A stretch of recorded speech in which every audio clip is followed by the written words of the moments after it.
A linear equation always makes a straight line when you graph it. One of the most important forms of a linear equation is y equals mx plus b.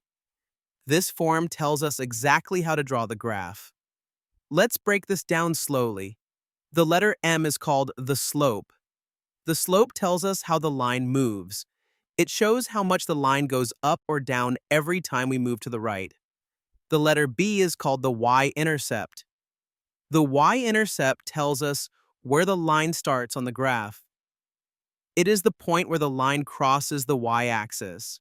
Let's graph the equation y equals 2x plus 3. First, we draw the graph with an x-axis and a y-axis.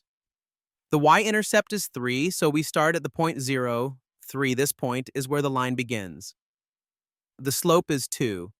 That means we go up 2 and right 1. Every time we move right 1 space, the line moves up 2 spaces.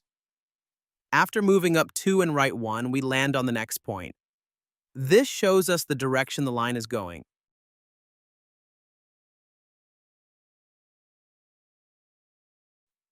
Once we have the starting point and the direction, we connect the points to make the line. Always start at B, then follow the slope m. This equation is y equals 2x plus 1.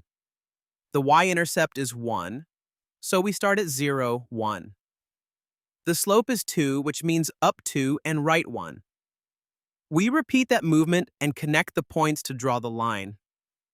Now let's graph y equals negative x plus 3. The y-intercept is 3.